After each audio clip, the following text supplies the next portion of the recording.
엄마, 수요일 날 별일 없죠? 별일 없는데 왜 그러니? 아파트 가서 청소 한번 부탁해요. 이번에는 왜?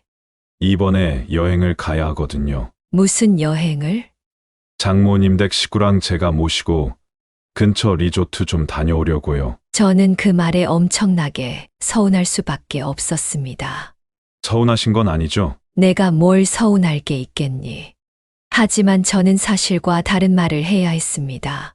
얼마 전에 사돈댁으로부터 보증금 중 일부를 빌려서 작은 월세방을 얻을 수 있었기 때문이었습니다. 저는 미용사로서는 은퇴를 했기 때문에 따로 소득은 크게 없고 소일거리와 연금으로만 생활을 해야 하는 처지인데 연금도 그다지 많은 상황은 아니었죠. 그래서 저는 입을 꾹 닫았습니다. 아들이 뭐라 하든 제가 사돈댁에 신세를 진 것이기 때문에 아들이 장모에게 잘하는 게 맞다고 생각을 했기 때문입니다. 안녕하세요. 인생을 바꾸는 관점입니다. 이게 어떻게 된 일일까요? 지금 아들이 어머니에게 장모님 댁 청소를 부탁하고 있는데요. 오늘은 가진 게 없어서 사돈댁 청소와 심부름을 해야 했던 정순자님의 사연입니다. 생각만 해도 화가 나는데요. 다행히 그런 정순자님에게도 기적 같은 일이 일어났다고 합니다. 정순자님은 왜 사돈네 청소를 해야 했는지, 어떻게 아들과 며느리에게 가르침을 주었는지, 도대체 어떤 이유가 있길래 그렇게까지 해야 했는지 오늘 사연 바로 들어보시죠. 안녕하세요. 저는 올해로 67이 된 정순자라고 합니다. 저는 2년 전까지 미용사 일을 하다가 허리가 아파서 은퇴를 했고 지금은 노인 일자리 등을 이따금씩 하고 연금을 받으면서 근근히 살아가고 있습니다. 참으로 힘든 생활이기는 하지만 그럼에도 저는 버틸 수 있었던 이유가 있었습니다. 바로 제게는 금쪽 같은 아들이 하나 있었기 때문이었습니다. 아들이 8살이 되던 해에 남편이 하늘로 떠나고 혈혈단신으로 아들을 키우면서 참 많은 고생을 했었습니다. 그때는 진짜 이를 악물고 생활을 했던 것 같습니다. 정신없이 일만 하느라 세월이 다 지나가기도 했었죠. 그런 저를 보고 주변 사람들은 재혼을 하는 것이 어떻겠냐는 그런 이야기들도 많이 했었습니다. 하지만 저는 아들이 받을 충격이나 그런 것들이 걱정되어 나중에 생각을 해보겠다고 했었죠. 사실 외롭고 힘든 나날이 계속되었기 때문에 이따금 재혼을 할까 생각이 안 났던 것도 아닙니다. 홀로 아이를 키우는 일이 정말 힘들었기 때문입니다. 만약 남편이 있다면 마음적으로 위로를 받을 수 있을 것 같았죠. 하지만 아들은 변화 때문에 그럴 수는 없었어요. 어릴 때 제 아비를 엄청 따랐었고 밝은 성격이었는데 아버지가 하늘로 떠나간 후 과묵한 아이가 되었습니다. 그래서 저는 재혼을 선택하지 않았습니다. 아들이 더 상처를 받을까봐 그랬죠. 그리고 아들의 상처를 보듬고 부족함 없이 자랄 수 있도록 정말 많은 노력을 했었습니다. 그렇게 아들은 무럭무럭 자라서 어느덧 성인이 되었습니다. 여전히 과묵한 아들이 하루는 이런 이야기를 하더군요. 엄마, 제가 결혼할 사람이에요. 갑자기 아들은 자신이 결혼할 사람이라며 며느리감을 데려왔습니다. 아니, 말도 없이 갑자기. 제가 허락받고 연애할 나이는 아니잖아요. 그래도 너무나도 갑작스럽구나. 미리 언질이라도 주었으면 좋았을 텐데. 뭐 어쩌다 보니 그렇게 되었어요. 이해해 주세요. 그래. 일단 알겠다. 상견례 같은 걸 하는 것도 좀 거추장스럽고 밥 한 끼 그냥 하는 걸로 해요. 그래, 알겠다. 그렇게 하자꾸나. 저는 아들이 갑작스럽게 그렇게 말을 해서 참으로 당황을 했습니다. 그리고 아들의 태도가 뭔가 제가 알던 아들은 아닌 것 같다라는 느낌을 받았지만 결혼을 하게 되니 뭔가 변할 수도 있겠다는 생각을 하게 되었죠. 며느리 같은 경우 굉장히 미인이었습니다. 말수가 좀 적은 것을 제외하면 괜찮아 보이기는 했습니다. 저는 그 당시까지만 하더라도 제가 어려워서 그렇구나 생각을 했었죠. 물론 나중에는 그것이 아니라 제가 마음에 안 들어서 그렇다는 것을 알게 되었지만요. 그렇게 며느리, 아들 그리고 사돈과 제가 한자리에 식사를 하게 되었죠. 바깥 양반은 오늘 중요한 모임이 있어서 거기 나갔어요. 예, 이해합니다. 바쁜 일이 있으실 수 있죠. 저는 속으로 상견례와 다를 바 없는 식사 자리인데 아들의 장인이 빠졌다는 것이 좀 아쉬웠습니다. 하지만 그리 신경 쓰지는 않았죠. 단도직입적으로 솔직히 우리 딸이 편하게 좀 살길 원했는데 뭐 그런 어려울 것 같고 좀 도움을 주실 수 있어요? 네, 어떤 도움을 말씀을 하시는지요. 뭐 집이라던가 혼수용품이라던가 그런 것들 말씀드리는 겁니다. 저는 그 말에 어떤 말을 하기가 어려웠습니다. 사실 지금도 전 월세에 살고 있는 처지이기 때문입니다. 그래서 제가 별 대답이 없자 사도는 시큰둥한 표정을 지으면서 역시 그럼 그렇지라는 표정을 지었습니다. 그래도 제가 모아둔 돈이 1,000만 원 정도 있기는 한데요. 됐어요. 엄마, 그 돈은 엄마 생활하시는 데 써요. 어디 아프고 그러면 돈도 없잖아요. 아들이 그 자리에서 이렇게 무안을 주었습니다. 저는 속상했지만 어쩔 수가 없었습니다. 평생 일을 해왔지만 제가 솔직히 부유하게 또 여유 있게 살았던 적은 없었기 때문에 무어라 반박을 할 수도 없었습니다. 사도는 그냥 그 귀로는 딱히 별말 없이 식사를 하고는 바쁘다며 가버리더군요. 저는 내심 상처를 받긴 했지만 아들의 결혼 상대의 가족이기에 내색하지 않았어요. 그렇게 얼마 지나지 않아 아들은 결혼을 하게 되었습니다. 사돈 쪽에서 도움을 많이 줬다고 하더군요. 사실 제가 도움을 주고 싶었지만 아들과 며느리가 이렇게 이야기를 하더군요. 그거 얼마나 된다고? 그냥 엄마 필요한 데 써요. 괜찮아요. 어머니, 저희 집이 그래도 잘 사는 편이니까요. 저희가 알아서 할게요. 마음에 그 말들이 턱하고 걸렸습니다. 다만 저를 신경 써줘서 하는 말이라고 생각하면서 자기 위안을 하면서 그렇게 있을 뿐이었습니다. 그리고 실제로도 아들은 장모의 도움을 받았기 때문에 도움을 주지 못한 저에게 발언권 같은 건 애초에 있지도 않았습니다. 시간이 조금 흐른 뒤 제가 생각한 그런 오순도순한 가족의 풍경은 펼쳐지지 않았어요. 애초에 결혼을 하고 난 뒤에 아들과 며느리는 잘 보이질 않았습니다. 그러다가 어느 날 아들에게 전화가 왔습니다. 장모님 아파트 청소 혹시 해줄 수 있어요? 엄마, 아들의 이야기에 저는 무슨 이야기냐며 이야기를 했죠. 왜? 무슨 일이라도 있니? 아니, 장모님 아파트 하나 더 가지고 있는 거 알죠?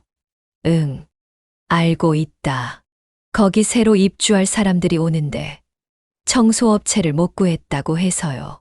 거기 청소를 해달라고? 물론 무료로 해달라는 거 아니에요. 돈 드릴게요. 아니, 그래도 그렇지. 좀 도와줘요, 엄마. 안 그래도 장모님한테 도움을 많이 받아서 결혼하고 집 마련할 때도 돈 보태줘서 그거 신경 쓰여 죽겠어요. 그래, 알겠다. 핸드폰으로 주소 보내라. 저는 아들의 부탁에 어쩔 수 없이 승낙을 했습니다. 마치 일꾼이 된 것 같은 기분이었지만 그래도 아들이 저렇게까지 말하니 거절하는 것도 힘들었죠. 사실 별의별 생각이 다 들었습니다. 하지만 아들의 부탁이기도 했고 한 번 정도라면 이런 일도 수고스럽지만 할 수 있다고 생각을 했어요. 그리고 청소하는 당일이 되어 아파트에 방문을 했습니다. 아들의 장모는 젊었을 때 식당을 운영해서 제법 돈을 모았다고 합니다. 그래서 이렇게 자가 말고도 아파트를 하나 더 살 수 있었고 월세 수익으로 제법 여유 있게 생활을 한다고 하더군요. 저와는 아예 처지가 정반대인 상황이었죠. 제 입장에서는 엄청난 부자였습니다. 물론 사도는 그렇게 부자는 아니라면서 손사래를 쳤지만 솔직히 월세를 사는 제 입장에서는 너무 부러울 뿐이었습니다. 만약 제가 그런 입장이었다면 아들에게 훨씬 좋은 것들을 해줄 수 있지 않았을까. 이런 생각들이 들었죠. 아니, 이게 다 뭐야. 저는 아들이 알려준 아파트에 비밀번호를 치고 들어갔는데 난장판이었습니다. 워낙 많이 어질러 놓고 벽지를 새로 바르고 청소도 안 했는지 여기저기 뜯어낸 벽지 조각도 널려 있었습니다. 게다가 방도 3개에 화장실까지 있어서 청소를 하려면 한 세월이 걸릴 것 같았습니다. 하지만 여기까지 온 이상 그냥 갈 수도 없고 이미 승낙을 했기에 열심히 청소를 시작했죠. 청소를 하다 보니 어느덧 뉘엿뉘엿 해가 기울고 있었습니다. 내리 6시간은 청소를 한 것 같았죠. 허리가 끊어질 것 같은 느낌이었습니다. 그러다 아들에게 전화가 왔습니다. 엄마 청소는 어떻게 되었어요? 지금 하고 있는 중이다. 왜 이렇게 오래 걸려요? 여기 방도 3개고 화장실에 어지럽혀진 게 많아서 시간이 더 걸리는구나. 알겠어요. 대충 마무리하시고 집에 들어가요. 아, 청소한 거는 사진 찍어서 보내주시고요. 저는 아들의 말에 마치 내가 직원인가 싶은 생각이 들었지만 별 이야기는 못했습니다. 아들이 급하게 전화를 끊었기 때문입니다. 그리고 알람이 울렸습니다. 휴대폰을 보니 20만 원이 입금되어 있었습니다. 그리고 문자가 왔죠. 엄마 오늘 청소한 비용이에요. 용돈으로 쓰세요. 저는 왠지 모르게 울컥했지만 그냥 어서 청소나 끝내고 집에 돌아가기로 했습니다. 그렇게 늦은 밤이 되어서야 저는 집으로 돌아올 수 있었죠. 그날 청소를 했던 까닭인지 저는 사흘을 몸져 알아 눕게 되었습니다. 특히 허리가 너무 아프더군요. 젊어서부터 일어서서 일하는 미용사로서 생을 살다 보니 허리가 많이 안 좋은 편이었습니다. 그래서 허리가 상당히 아프고 그랬었는데요. 그래서 은퇴를 한 것이기도 했는데 갑자기 무리하게 청소를 장시간 하다 보니 허리가 끊어질 것 같았습니다. 저는 3일째 되는 날 겨우 일어나서 병원에 다녀왔습니다. 허리가 디스크 직전이기 때문에 절대로 무리해서는 안 된다는 이야기를 하시더군요. 그리고 몸살도 같아 오는 바람에 더 아팠던 것 같다면서 다량의 약을 처방받았습니다. 그렇게 집으로 돌아와 일주일 정도 관리를 해서야 겨우 몸 상태가 진정이 되었죠. 하지만 아들의 부탁은 그것만이 아니었습니다. 엄마 장모님이 레몬청인가? 그거 좋아한다던데 만들어 줄 수 있어요? 레몬청? 그래. 만들 수야 있지. 제가 돈 드릴게요. 좀 만들어 주세요. 아니, 무슨 내가 돈만 밝히는 그런 사람이니? 그런 뜻이 아니잖아요. 엄마 어려운 거 아는데요. 그냥 만들어 주세요. 내일 찾으러 갈게요. 이런 식으로 숱하게 이런저런 부탁이 들어왔습니다. 물론 솔직히 그 덕분에 생활이 조금 나아진 건 사실입니다. 한두 푼 그렇게 용돈이라도 받다 보니 쥐꼬리만 연금과 소일거리로 생활하고 있었는데 큰 도움이 되더군요. 저는 그런 제 자신이 너무나도 싫었습니다. 돈 때문에 점차 제가 마치 식모라도 된 듯 기분이 들었지만 뭐라고 하질 못하고 있었으니까요. 그 얼마 되지 않는 돈이 제게는 큰 돈이었고 그래서 저는 마음이 불편한데도 참고 있는 제 자신이 못나 보이기까지 했습니다. 그렇게 시간은 흘렀습니다. 그동안 다양한 부탁들을 들어주었고 심지어는 사돈댁 강아지까지 산책을 시켜달라는 부탁도 받았죠.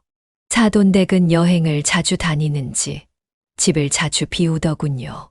그렇게 시간은 바람처럼 흘러 4월이 되었습니다. 4월 봄이 오는 계절에는 제 생일이 있었어요. 예전에 남편이 늘 꽃을 선물하고는 했었는데 그것도 너무 오래된 기억입니다. 그 이후에는 아들이 종종 꽃을 선물해주고는 했었는데 나이가 드니 그것도 해주질 않더군요. 그래도 늘 밥 한 끼 같이 하면서 이런저런 이야기를 나누고는 했었습니다. 그런데 아들이 결혼을 하고 처음으로 찾아온 제 생일. 아무런 연락이 없더군요. 저는 바빠서 결혼을 했으니 자기 가정 챙기느라 그런 줄 알았습니다. 그러다가 아들에게 문자가 하나 왔습니다. 엄마 혹시 장모님 댁 청소 가능해요? 사돈네? 또 왜? 아, 지금 장모님 모시고 일본 왔는데 집 문단속 잘 되어 있나 확인할 사람도 필요하고 해서요. 저는 답장을 하지 않았습니다. 서러움이 몰려왔기 때문입니다. 하지만 아들은 막무가내로 돈을 보냈습니다. 30만 원이 입금되었더군요. 저는 가만히 누워서 상처난 마음을 달랬습니다. 그래, 그럴 수 있어. 실제로 아들이 결혼하는데 장모의 도움이 많았던 것도 사실이니까. 그럴 수 있어. 저는 이렇게 생각을 하면서 또 몸을 일으켰습니다. 몸이 썩 그렇게 좋은 날이 아니었지만 돈을 받았으니 움직여야만 할 것 같은 기분이었습니다. 그렇게 사돈댁으로 향했죠. 그리고 청소를 하기 시작했습니다. 눈물이 자꾸 나오려는 것을 참으며 청소를 했습니다. 돈 때문에 그깟 돈이 뭐라고 이렇게 살아야 하나 싶은 마음도 들었습니다. 좋게 생각하면 좋겠지만 그게 되질 않더군요. 저는 생일날 홀로 쓸쓸히 사돈댁을 청소하면서 시간을 보냈습니다. 물론 이전의 아파트 청소보다는 쉬웠지만 마음은 훨씬 무겁고 힘들었습니다. 그렇게 집으로 돌아와 저는 또 사흘 밤낮을 몸져 알아 눕게 되었습니다. 이번에는 마음으로 인한 병이었는지 병원에도 가기 싫더군요. 그냥 그렇게 시간이 흐르면 낫겠지. 이런 생각을 하면서 며칠을 보냈습니다. 그리고 며칠이 지났습니다. 아들은 아마 일본에서 돌아왔을 텐데 여전히 연락이 한 통도 없었습니다. 이제는 어떻게 나한테 이럴 수 있나 이런 생각이 들더군요. 어릴 적 애비 없이 자란 자식이란 말을 듣지 않도록 하기 위해서 얼마나 최선을 다했는지 모릅니다. 저 입을 것, 먹을 것은 아끼더라도 아들이 입을 것, 먹을 것은 아낀 적이 없었습니다. 뭘 하든 학교에서 절대로 무시를 받지 않도록 키웠죠. 하지만 지금에 와서 돌이켜보니 아들은 그것에 대한 고마움을 한 번도 표현한 적이 없었습니다. 이럴 때는 떠나간 남편이 정말 많이 떠올랐습니다.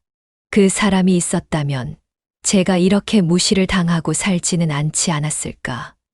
이런 생각이 절로 났죠. 그렇게 또 며칠이 지났는데 갑자기 전화 한 통이 울렸어요. 막내 이모님의 번호로 걸려온 전화였습니다. 막내 이모님은 90세가 넘으셨는데도 제가 종종 찾아뵐 때마다 정말 반갑게 맞이해 주셨던 분이었어요.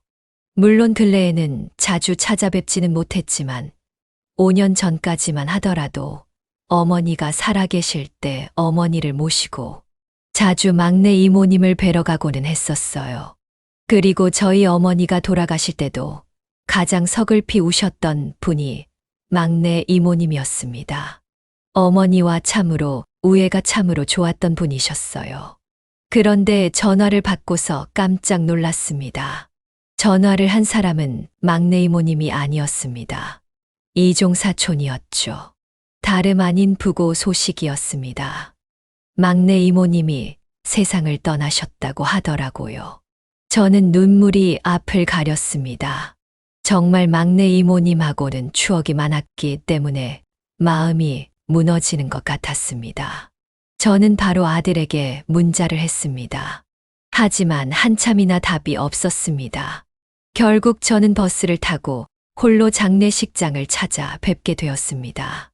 아들을 데려오고 싶었지만 나중에 문자가 왔습니다. 아들은 일이 있다면서 단칼에 거절을 하더군요. 뭐라 입씨름을 하고 싶지는 않았습니다. 이미 아들이 변해버린 지 오래였기 때문에 저는 홀로 장례식장에 갔죠. 수많은 막내 이모님의 친인척들이 가득했습니다. 그리고 막내 이모님의 아들 이종사촌이 제게 와서 이런 이야기를 하더군요. 떠나시기 전에 많이 찾으셨어요? 그런가요? 저도 마지막을 함께 지켜드렸어야 했는데 저희가 연락을 못 드려서 죄송합니다. 주무시다가 그냥 돌아가신 거라. 다행이네요. 고통은 없으셨을 것 같아서. 네, 그것도 참으로 복인 것 같습니다. 그리고 이게 무엇인가요? 저는 서류 봉투를 내미는 이종사촌을 멀뚱히 바라봤습니다.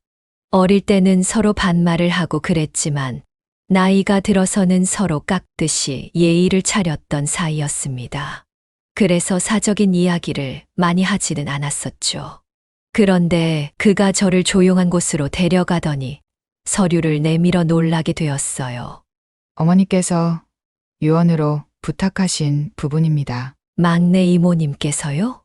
네, 저희 가족들도 모두 동의를 했어요. 부담 없이 생각하시면 됩니다. 그리고 정말 감사하다는 말을 전해드리고 싶습니다. 저는 서류를 열어보고 깜짝 놀랐습니다. 막내 이모님의 재산에 대한 서류들이었습니다. 오피스텔 한 채와 예금 2억 정도입니다. 아니, 이게 무슨, 전 받을 수가 없어요. 이렇게 큰 돈을. 막내 이모님께서 고생하셔서 번 돈을 제가 어떻게 받을 수가 있을까요? 어머님께서 늘 말씀하셨어요. 자신이 아프실 때 3년이나 돌보셨다고요. 그 고마움을 잊어서는 안 된다고요. 이건 당연한 도리예요. 저도 그때를 기억하고 있는 거려. 하루가 멀다 하고 오셔서 저희 대신 어머니를 돌봐주셨잖아요. 그 긴 시간을요. 솔직히 그때는 저조차도 자식된 도리를 다하지 못했는데 아이까지 있으셨는데 그렇게 보아주셨으니 다시 한번 진심으로 감사하다는 말을 드립니다. 저는 그 말에 막내 이모님이 16여 년 전 아플 때가 떠올랐습니다. 당시 막내 이모님은 위암 판정을 받고 병원에서 계속 있으실 때였습니다. 항암 치료가 노인에게는 워낙 독하기도 했고 장기간 요양을 필요하기도 했었습니다. 그래서 당시에 저는 어머님을 모시고 자주 막내 이모님을 뵈러 갔었습니다. 그리고 이종사촌들은 한참 사업을 하고 있을 때라 바쁜 상황이었고 제가 성심성의껏 나서서 도움을 주었습니다. 간병인을 쓰는 것보다는 그래도 제가 직접 도와드리는 편이 나을 것 같아서요. 그래서 낮에는 미용실에 있었고 밤에는 막내 이모님이 입원한 병원으로 갔었어요. 사실 주변에서 뭘 그렇게까지 하냐면서 말들이 많기는 했었어요.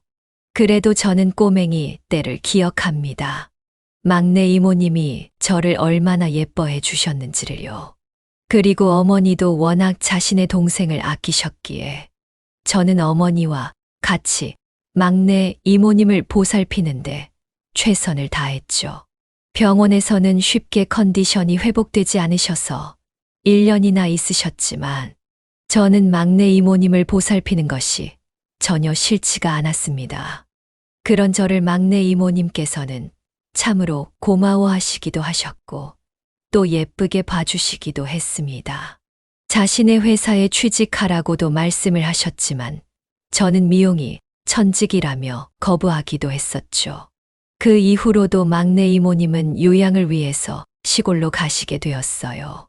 그래서 저도 당시에는 시골에서 살았기 때문에 저희 집 근처에 있는 곳에서 사시면 어떠냐고 제안을 드렸습니다. 그러면 제가 자주 얼굴을 비추면서 도움드릴 수도 있을 것 같았기 때문이죠. 막내 이모님은 흔쾌히 승낙을 하셨고 이후 2년 정도를 같은 동네에 살았어요. 그때는 어머니와 저 막내 이모님이 함께 모여서 수다도 떨고 참 동화 같은 그런 시간을 보냈던 것 같아요. 하지만 사업을 하셨던 막내 이모님은 이종사촌들에게만 사업을 맡기는 게 속이 타셨던지 2년 정도 시골 생활을 하시다가 서울로 가셨죠. 그때의 기억이 떠오르자 저는 눈가에 눈물이 맺혔습니다. 저희 집안 사람들 모두가 감사하게 생각하고 있습니다. 하지만 이렇게 큰 돈은 제가 받을 수가 없어요. 괜찮습니다. 아시다시피 저희는 어머니께서 일구신 사업 때문에 크게 성공해서 잘 살고 있다는 거 아시잖아요. 어머니께서 반드시 성의 표시를 하라고 하셨고, 그게 유언 중 하나인 만큼 저희도 꼭 건네야만 합니다. 저는 그 자리에서 펑펑 울었습니다. 막내 이모님에 대한 고마움도 있었고, 평생을 돈 때문에 어렵게 살면서 힘들었던 것들이 북받쳐 올라오는 느낌이었기 때문입니다. 저는 결국 오피스텔과 예금 2억을 받을 수가 있었습니다. 물론 세금도 엄청나더군요. 하지만 그것 또한 이종 사촌이 도와줘서 해결할 수가 있었어요. 그렇게 저는 한순간에 작은 오피스텔 한 채와 2억 원 현금을 가진 사람이 되었어요. 물론 보통은 중산층이라고 부르겠지만 평생을 아끼고 없이 살아온 저로서는 이런 돈은 상상도 못했던 것이기에 세상 부자가 부럽지 않았어요. 저는 조용히 현금과 더불어 은행에서 보증금 전세 대출을 받아서 보금자리를 옮기게 되었어요. 겨우 1.5룸이 되는 방에서 살았던 제 인생에 드디어 집이라고 부를 만한 것이 생기게 되었죠. 아파트를 굳이 사지 않은 이유는 빚을 지고 싶지는 않았기 때문이었어요. 보증금 전세 대출이야 다시 받아 돌려주면 되지만 집을 사려면 또 한참을 갚아야 하니까요. 물론 오피스텔에서 나오는 월세 수익이 있기 때문에 문제는 없겠지만 굳이 이모님이 주신 돈을 그렇게 탕진하고 싶지가 않았어요. 그렇게 저는 이사를 하게 되었죠. 그리고 아들에게 전화를 걸었습니다. 나 이사했다. 이사요. 어디로요? 무슨 돈이 있어서요? 아니면 어디 반지하라고 가신 거예요? 아니, 여기 주소를 보내주마. 너도 알긴 알아야 할 테니. 그렇게 문자를 보내자 아들은 깜짝 놀라서 말을 했습니다. 아니, 여기를 갔다고요? 엄마 뭐 혹시 머리가 아픈 거예요? 무슨 돈이 있다고 여길 가요? 지금 실없이 장난치는 거예요? 내가 장난을 치겠니? 그러면서 저는 단호하게 말했어요. 거짓말 같으면 직접 와보면 알겠구나. 그렇게 저는 당당히 전화를 끊었습니다. 그동안 아들조차도 저를 무시하고 있었기에 참으로 속상했었습니다. 그리고 그깟 10만 원, 20만 원 용돈 받자고 자존심을 다 버려가면서 사돈댁에 식모 노릇을 하고 있었으니 마음이 정말 아팠습니다. 심지어 사돈댁은 저에게 거의 연락도 없었죠. 남남보다 못한 사이였습니다. 가족으로 엮인 사이인데도 불구하고 신분이 나뉘어 있었기 때문입니다. 그날 저녁에 아들과 며느리가 저희 집으로 방문을 했습니다. 그들은 제가 실제로 문을 열고 나타나자 깜짝 놀란 얼굴이 되었습니다. 아니, 여기가 얼마인데 여길 어떻게 오신 거예요? 어머님 이게 도대체 무슨 일이에요? 아들과 며느리는 눈이 휘둥그레지며 물었습니다. 그래서 저는 간단하게 자초지정을 설명했습니다. 그러자 아들과 며느리의 눈이 대번 바뀌는 것이 느껴졌습니다. 그러면 엄마 오피스텔 수익은 얼만데요? 어머님 그 오피스텔을 담보로 여기로 들어오신 거죠? 그들의 이야기에 저는 그냥 별말을 하지 않았습니다. 자세히 뭔가 이야기를 해줄 필요성도 느끼지 못했고 태도가 바뀌는 그들을 보면서 기가 막혔기 때문입니다. 너희들은 내가 뭐로 보이니? 제가 질문을 하자 둘은 어리둥절한 표정을 지었습니다. 나는 너희 시어머니고 너희 어머니다. 제가 말하자 아들과 며느리는 어색하게 웃으면서 말했죠. 당연한 걸 어머니도 참. 뭔 이야기가 하고 싶은 거예요? 이거 우리 좀 잘 이용할 방법 생각해 보면 안 돼요? 오피스텔 팔고 여기 전세 계약 2년일 테니까 그거 끝나고 돈 합쳐서 뭐 하나 하면 좋을 것 같은데. 아들은 눈이 희번뜩해지면서 이런저런 이야기를 늘어놓기 시작했습니다. 회사에 다니면서 솔직히 이렇게 해서는 돈 못 모으겠다 싶었거든요. 그런데 지금 오피스텔 그것도 엄청날 텐데 이거 잘하면 우리 가게나 이런 사업하면 딱 좋을 것 같은데요. 아들이 말하자 며느리도 맞장구를 치기 시작했어요. 맞아요, 어머님. 그 돈이면 단순히 오피스텔 수익만이 아니라 뭔가 굴리면 돈이 되지 않을까요? 저는 그들의 이야기에 이렇게 답했죠. 나 먹고 살기는 충분하다만 오피스텔 수익은 오히려 나 먹고 살기에는 많을 정도다. 그 이야기에 아들은 대번 인상을 찌푸렸습니다. 그게 무슨 소리예요? 나도 그렇고 집사람도 그렇고 좀 같이 살려면 돈을 더 굴려야 된다고요. 저는 아들의 이야기가 웃음이 났습니다. 오랜만에 폭소를 하고 말았죠. 그러자 아들이 뭐가 웃기냐는 듯 절 바라봤습니다. 그래, 생각해보마. 피곤하니까 이만 나가봐라. 그렇게 말을 했습니다. 단호하고 딱 떨어지게 말을 했죠. 저희 시간 많아요. 맞아요, 어머님. 별다른 일 없어요. 그리고 어떻게 이런 중대하고 중요한 상황이 왔는데 이렇게 짧게 이야기를 하고 끝내요. 밤을 새워 이야기를 해서라도 뭔가를 해봐야죠. 저는 그저 무표정으로 말없이 방으로 들어갔습니다.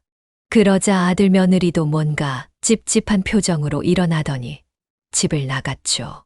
저는 그들의 행동에 기가 막혔습니다. 그동안 제가 모를 줄 알았나 봅니다. 둘은 항상 일이 끝나면 같이 사돈댁에 가서 저녁을 먹고 그랬다는 것을요. 아들은 몰랐겠지만 항상 저녁에 전화를 해보면 사돈 목소리가 들리고는 했었어요. 저는 그걸로 유추를 할 수 있었습니다. 저를 보러 오는 것은 1년에 한두 번일지 몰라도 사돈댁에는 수도 없이 간다는 것을요. 정말 단순히 돈에 의한 선택이었던 것이죠. 그런 의미에서 어쩌면 저는 현대판 고려장이라는 것을 당했던 것인지도 모르겠다는 생각이 들었어요. 굳이 갖다 버리지 않더라도 자식들이 부모를 신경조차 쓰지 않고 방치하는 것. 그게 고려장이 아니면 무엇이겠어요? 요즘 노인들의 빈곤율도 증가하고 우울증도 크게 증가한다고 하는데 그런 것에는 다 이유가 있는 법일 겁니다. 아무리 풍토가 변해간다고 하지만 인간으로서 넘지 말아야 할 선이라는 것이 존재했죠. 저는 그날 이후로 오피스텔을 관리하는 사람을 두고 월급을 주면서 오피스텔을 관리하기 시작했어요. 또 세무사를 고용해서 세금 처리도 하기 시작했고 여유로운 생활을 했습니다. 물론 그렇다고 제가 흥청망청 쓰는 사람이 된 것은 아니었어요. 막내 이모님이 피같이 번 돈을 받은 것이기에 그렇게 쓰고 싶은 마음도 없었어요. 게다가 저는 평생을 아끼면서 살아왔던 사람이기 때문에 돈이라는 게 얼마나 무서운지 잘 알고 있었죠. 다만 대신 저는 평화로운 일상을 보냈어요. 더 이상 노인 일자리를 찾아보지 않아도 되었고, 연금을 일일이 100원 단위로 세어가면서 돈을 쓰지 않아도 되었죠. 낮에는 조용한 곳에 가서 커피를 마시는 생활을 하거나 병원에 가서 허리 도수 치료를 받았습니다. 그러니 건강도 금방 좋아졌어요. 계속해서 지끈지끈 아팠던 허리가 이제는 훨씬 덜 아프게 되면서 그냥 일상생활 자체가 행복해졌어요. 그리고 학원도 등록해서 다니기 시작하였죠. 평소에 배우고 싶었던 것이 공예였는데 가죽 공예를 배우면서 작지만 제 소중한 꿈도 하나씩 이뤄나가기 시작했어요. 그러니 평생 있었던 마음의 짐이 내려가는 것 같았죠. 또한 그날 이후 아들에게서는 매일매일 전화가 23통씩은 꼭 왔습니다. 엄마 밥은 먹었어요? 건강 잘 챙겨야 하는데 제가 홍삼 좀 보낼게요. 그리고 건강 어디 안 좋은 데 있으면 말해요. 제 친구들 의사 많은데 한번 알아볼게요. 잘하는 데 있는지. 지금은 아픈 데 없죠? 허리가 안 좋다고 수십 번 넘게 이야기를 했을 거예요. 하지만 지 어미 허리가 끊어질 것 같은 것도 모르고 있는 것 자체가 기가 막혔죠. 게다가 며느리에게서도 문자가 계속 날아왔어요. 어머니 혹시 좋아하는 색상 있으세요? 제가 백화점에 가는데 옷 좀 한 벌 보내드려고 해요.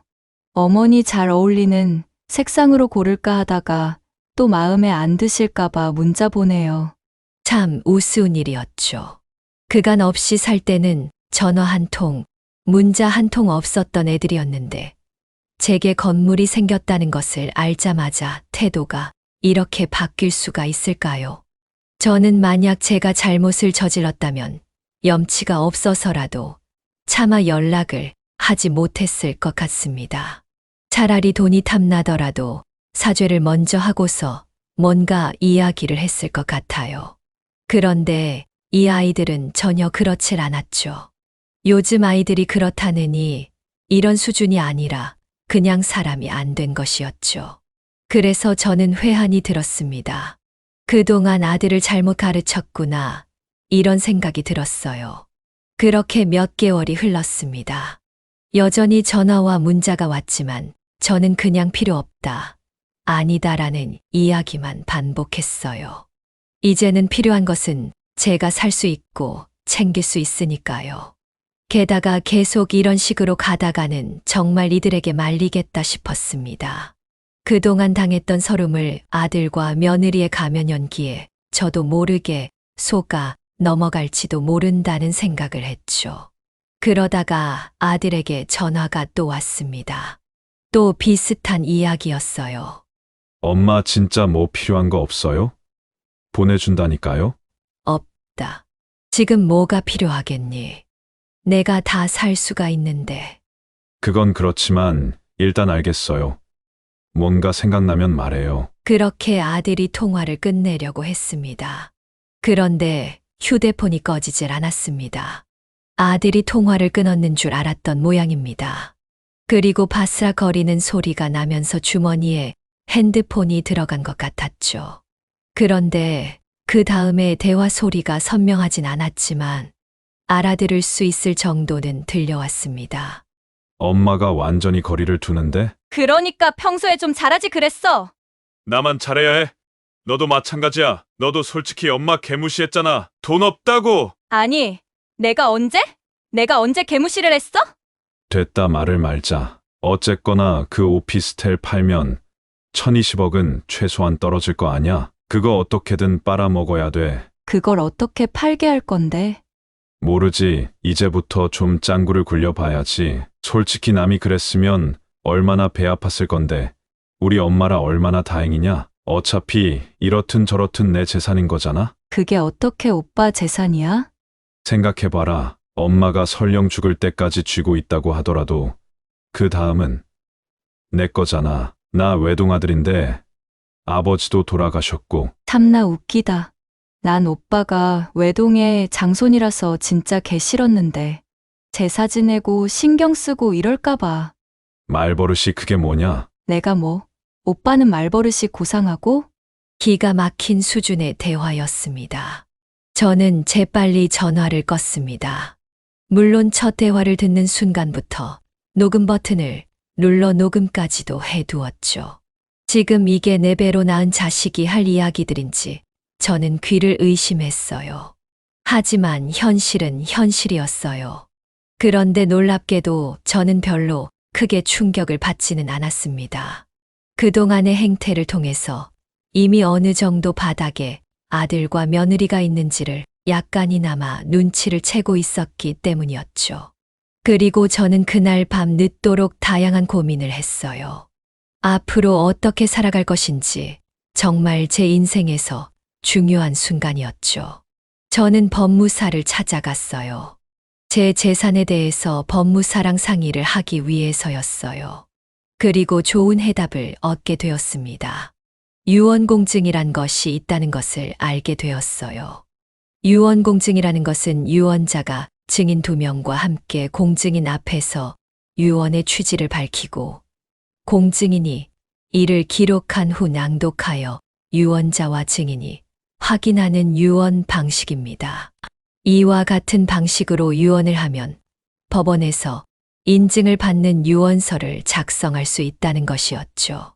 그래서 저는 그날 이후 며칠을 고민해가며 유언서를 작성하게 되었어요. 유언의 내용은 이러했어요. 만약 제가 어느 순간에라도 죽음을 맞이하게 된다면 재산은 어디에 기부를 하고 어떻게 사용할 것이란 내용을 담아내었어요. 제 고향에 있는 학교에도 일부 기부를 하도록 했고 대부분은 빈곤을 겪고 있는 노인들을 위하여 쓰도록 이야기를 적어냈습니다. 그렇게 법무사를 찾아가 공증을 했어요. 따라서 앞으로 재산은 제가 죽더라도 제가 원하는 방향으로 쓰일 것이었죠. 그리고 혹시 몰라서 법무사에게 아들과 며느리의 대화 녹음한 것을 주었어요. 혹여나 이 유언이 가짜다, 뭐다 소송을 하고도 남을 것 같았기 때문에 법원에서 이들이 불효를 얼마나 했으며 저를 어떻게 생각했는지 증명할 수 있도록 법무사를 통해서 추가적인 증거까지 남겨두었죠. 제가 이렇게까지 하는 것이 너무하지는 않을까 고민을 했었어요. 하지만 법무사님의 말씀은 달랐죠. 요즘에 많이들 재산 때문에 고생하세요. 부모님들이. 그런가요? 네, 워낙 속된 말로 고려자식들이 많다 보니까 부모를 상대로 소송을 내는 놈들도 있어요. 저는 그런 사람들 일은 절대로 받아주질 않습니다. 이렇게까지 이야기를 할 정도니 세상이 참 흉흉해졌다는 생각이 들었죠. 어쨌거나 저는 그렇게 집으로 돌아왔어요. 그리고 법무사로부터 받은 서류들을 사진으로 찍었어요. 그리고 각각 며느리와 아들에게 보내게 되었어요. 그들이 이것을 보면 어떤 생각을 할까 참으로 궁금하더군요. 하지만 그들이 화를 내든 상을 들이 없든 상관없었어요. 이것은 마땅한 일이라고 생각을 했죠. 그리고 막내 이모님께서 주신 재산인 만큼 더욱 귀한 곳에 사용하고 싶었고요.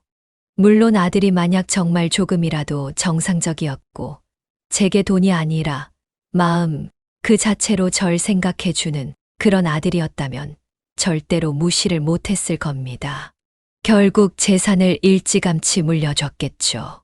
아니 받은 재산을 그날 다 줬을지도 모릅니다. 그 정도로 저는 과거에 아들을 사랑했고 아꼈기 때문이죠. 하지만 아들은 그런 사람이 아니었어요. 며느리도 마찬가지였죠. 그리고 문자를 보낸 지 10분 만에 전화가 왔어요. 며느리와 아들에게서 번갈아 전화가 왔죠. 저는 좀 참았다가 아들의 전화를 받았어요. 이게 뭐예요? 뭐긴 뭐야. 내가 재산을 어떻게 사용하겠다는 유언이다. 유언이요? 엄마, 뭐 죽을 병이라도 걸렸어요? 아니, 아직 창창하구나. 허리가 좀 아프다만 20년은 더 건강히 살 것 같구나. 그런데 뭔 유언이에요? 그리고 내용이. 그래. 기부한다는 내용이지.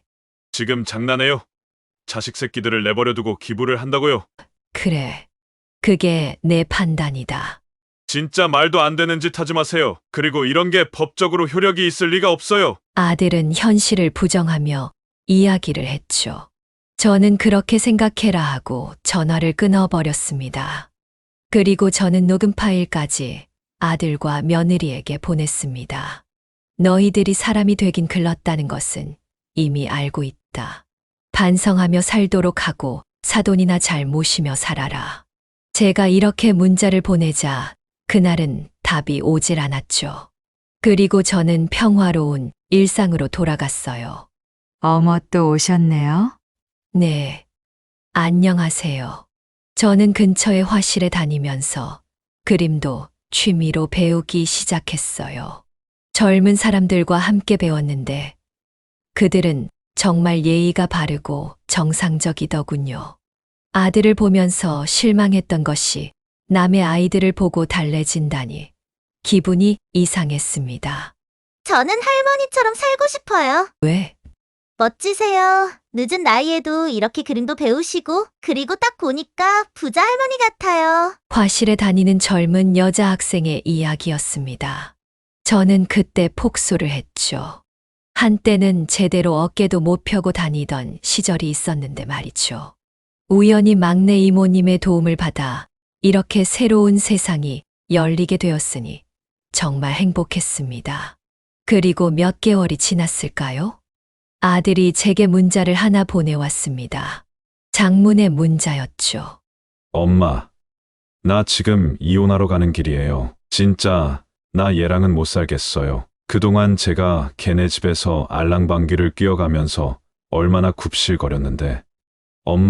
엄마는 나 진짜 도와줘야 돼요. 나 잘못하면 개인회생, 개인 파산 이런 거 할지도 몰라요. 얼마 전에 주식에 손을 댔는데 반토막이 나서 지금 빚만 산더미예요. 조금만 도와주세요. 구구절절한 이야기가 쓰여져 있었죠. 저는 아직도 정신을 못 차렸구나 생각이 들었어요. 이야기의 결론은 결국 한 방을 해볼 테니 돈 좀 빌려달라는 것이었습니다. 개인회생에 대한 이야기도 기가 막혔습니다. 저는 이미 5년 전에 개인회생이 끝나기는 했지만 개인회생을 했던 바가 있었죠. 그때도 아들이 뭔가 투자한다고 해서 빚을 지도 도와줬었습니다. 제2금융권 등을 끌어다가 도와줬었는데 결국 원금은커녕 아예 깜깜무소식이었죠. 그래서 결국 회생을 신청하고 말았고 한동안 정말 힘들게 지냈어요. 그런데 아들이 자기 개인회생할지도 모른다고 도와달라고 하는 것 자체가 웃긴 일이었어요.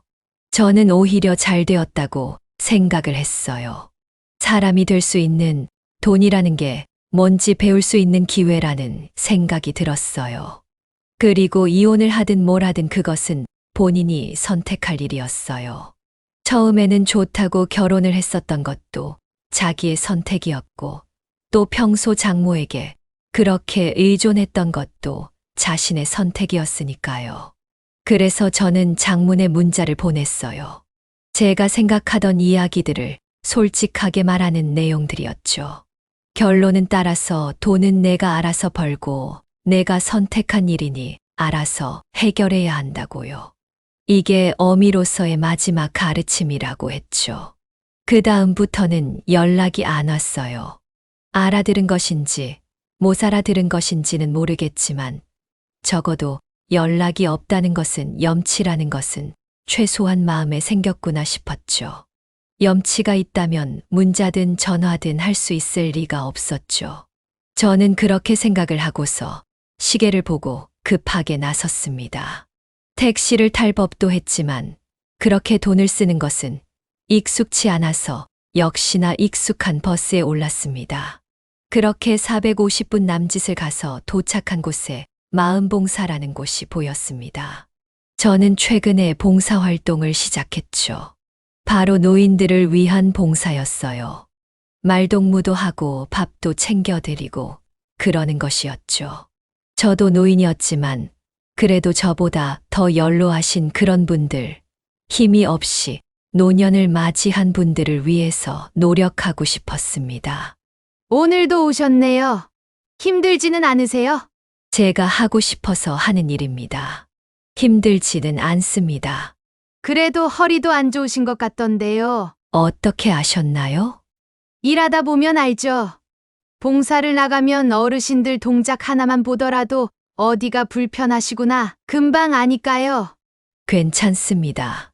그래도 봉사를 하고 나면 마음이 평온해집니다. 그래도 무리는 하지 마세요. 봉사받는 분들만이 아니라 하시는 분들도 함께 건강하셔야죠. 이런 이야기를 해주니 저는 감동이 몰려왔습니다. 참으로 따뜻하고 그런 분들이 봉사단체에는 참으로 많이 계셨죠. 그곳에서 저는 자식 이야기를 하면 어떻게 대답을 할까 종종 고민을 합니다. 그러면 저는 아들이 지금 공부 중이라고만 말을 하죠. 유학을 갔다고들 생각하는 것 같았어요. 사실 실제로 아들은 공부 중이라고 생각을 해요.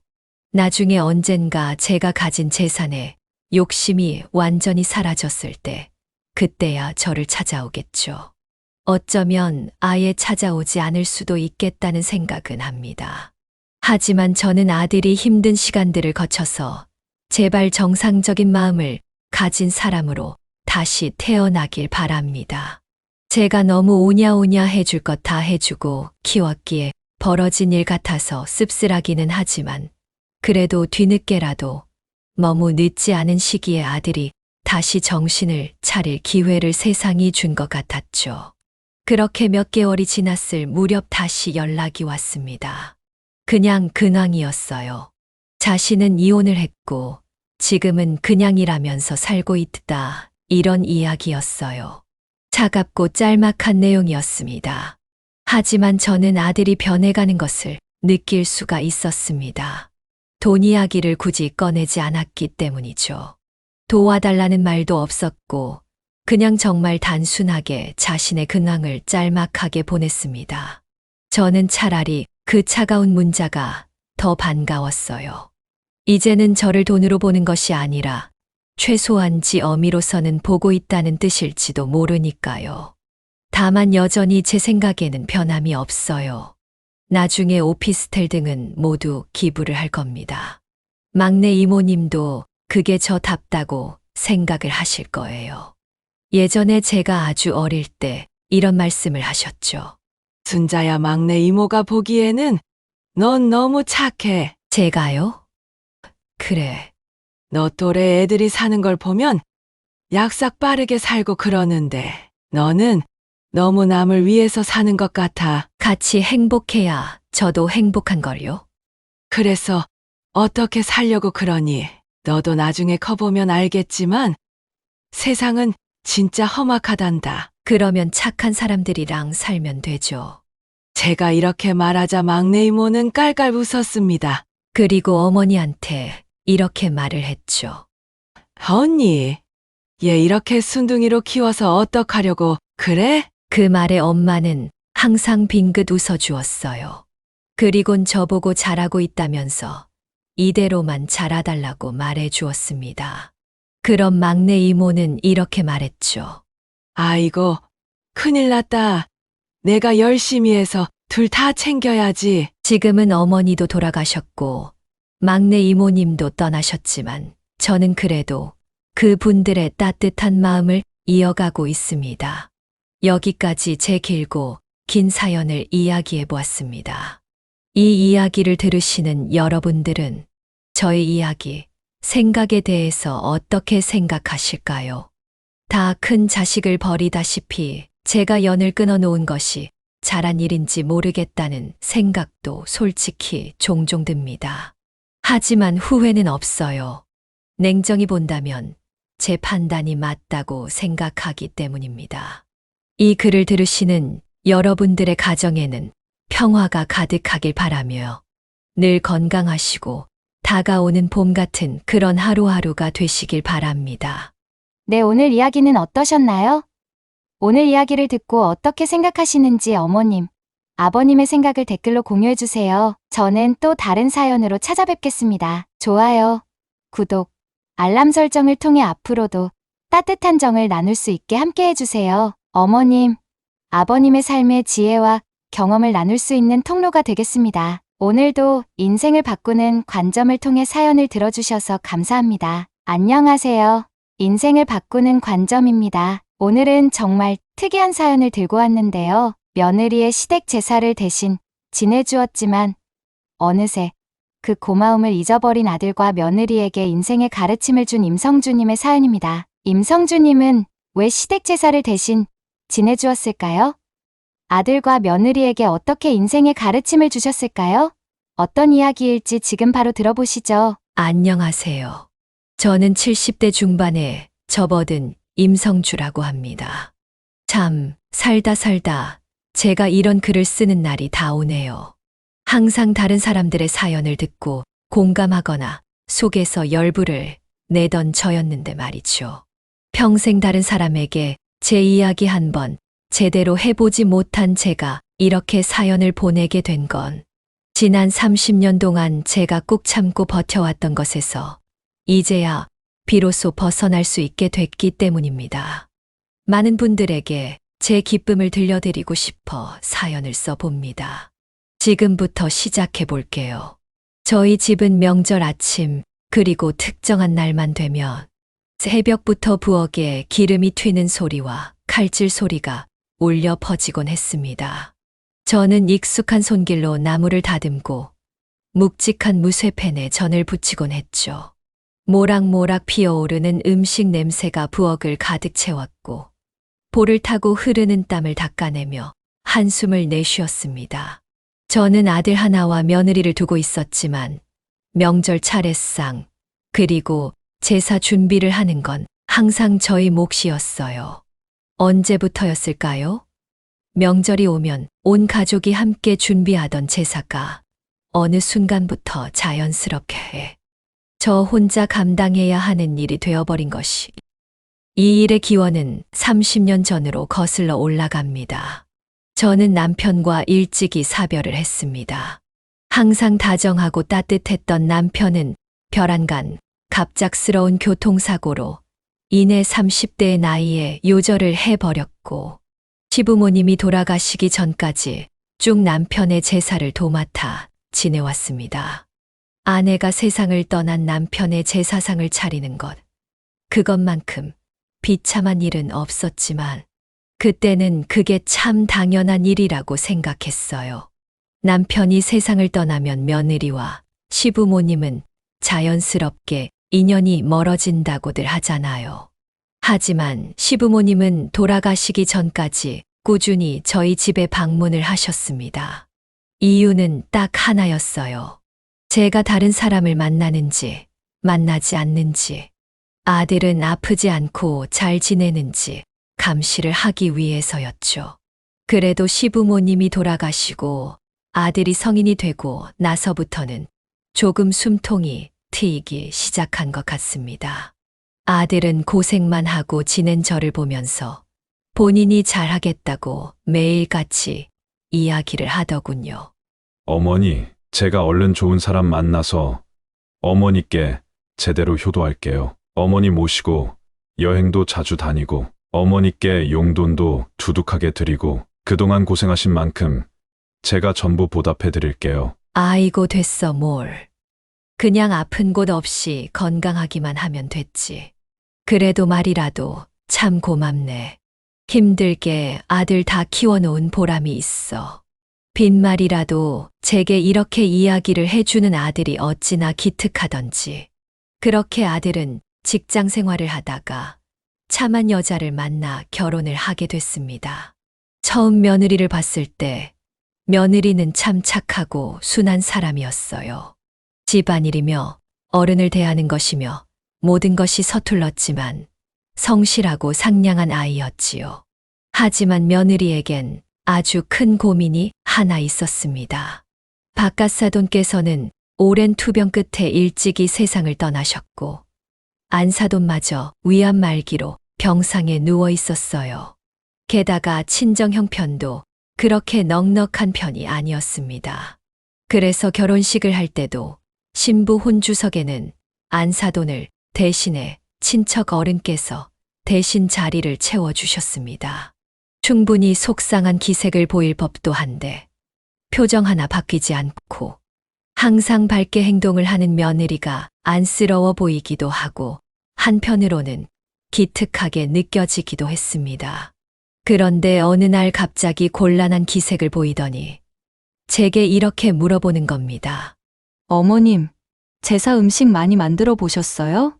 제사 음식, 당연하지. 윤성이 아빠가 세상을 좀 일찍 떠나는 바람에 젊었을 때부터 지금까지 쭉 제사상을 차렸어. 그런데 제사 음식은 왜?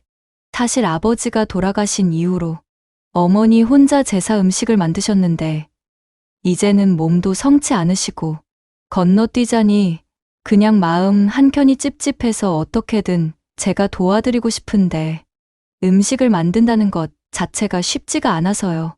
그렇다고 시장에서 사서 대충 올리는 건 너무 성의가 없을 것 같고 고민이 많아요. 며느리는 밝은 표정으로 아무렇지 않게 제게 말을 했지만 그 말 속에는 깊은 걱정과 무거운 책임감이 묻어 있었습니다. 저는 그런 며느리를 바라보며 마음 한켠이 짠해졌습니다. 친정엄마를 어떻게든 도와주겠다는 며느리의 효심과 착한 마음을 알기에 저는 흔쾌히 며느리를 도와주기로 결심했습니다. 그래, 바깥사돈 기일이 언제니?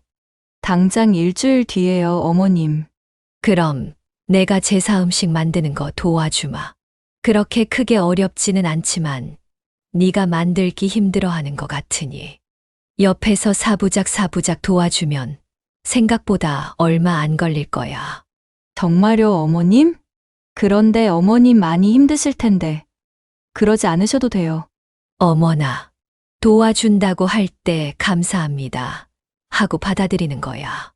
그리고 일주일 뒤 저는 안사돈을 대신해 며느리와 함께 바깥사돈 제사 준비를 도왔습니다.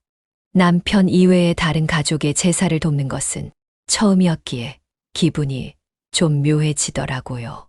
제사를 모두 다 지낸 뒤 상을 치우면서 며느리는 제게 이렇게 이야기를 했습니다. 감사해요, 어머님. 생전 얼굴 한번 못 본 저희 아버지 제사 지내는 것도 다 도와주시고 아버지가 하늘에서 엄청 좋아하실 것 같아요. 감사합니다. 그런 말은 하지 않아도 돼. 우리가 뭐 남도 아니고 가족끼리 이런 일이 있을 땐 서로 돕고 사는 거지. 하늘에서 바깥사돈이 그러시겠다. 우리 딸내미 시집 좋은 곳으로 잘 갔네. 시어머니께 잘 해드려라 하고 말이야. 네, 맞아요. 저한테 그렇게 말씀하시고 있는 것 같아요. 정말 감사합니다, 어머님. 그렇게 며느리와 좋은 관계를 맺으며 살아가고 있던 어느 날, 안사돈께서 제게 전화를 걸어오셨습니다. 힘없는 목소리로 하고 싶은 말이 있다며 제게 병원으로 찾아와 줄 수 있겠느냐고 물어보시더군요. 저는 그 목소리를 듣고 곧장 병원으로 향했습니다. 병실 문을 여니 잔뜩 야윈 채 산소호흡기를 끼고서 힘겹게 숨을 내쉬고 있는 안사돈을 볼 수 있었습니다. 퀭한 눈가와 마른 손끝이 오랜 투병의 흔적을 말해주고 있었습니다. 안사돈께서는 제게 힘겹게 손을 뻗으며 떨리는 목소리로 이렇게 말씀하셨어요. 사부인, 철없는 저희 딸 때문에 고생이 많으시지요. 애가 너무 곱게만 자라서 집안일도 제대로 할 줄 모르고 사부인 뵐 낯이 없습니다. 아이고, 아닙니다. 선영이가 얼마나 예쁜 며느리인데요. 저한테 예의 바르고 깍듯하게 행동하고 더할 나위 없이 예쁜 며느리니 그런 걱정은 안 하셔도 됩니다. 제가 그런 딸내미를 두고 눈을 감을 수 없어서 여태까지 항암 치료도 열심히 받고 버텨왔는데 이제는 더 이상할 수 있는 치료도 없다고 하네요. 암세포가 위뿐 아니라 간, 신장까지 전이가 됐다고 해요. 이젠 떠날 날만 새고 있게 생겼습니다. 그래서 말인데 사부인 제가 부탁 하나만 드려도 될지요? 네, 말씀만 하세요. 뭐든 들어드릴 테니. 선영이가 시집을 갔어도 제 아빠 제사는 꼭 지내고 싶어 해서요. 제가 여건이 된다면 옆에서 어떻게든 도와주겠지만 그럴 수 있는 상황이 아니어서 만약 제가 세상을 떠나게 된다면 염치 없지만 저희 남편 제사를 좀 같이 지내주실 수 있을까 싶어서요. 저희 제사는 필요 없습니다. 저희 남편만 지내줬으면 좋겠어요. 억울하게 사고로 세상을 떠난 사람이라 부탁드립니다, 사부인. 제가 부탁드릴 사람이 사부인밖에 없네요. 저희는 다들 있는 친척도 없어서 말이에요. 그 말을 들은 저는 솔직히 많이 당황스러웠습니다.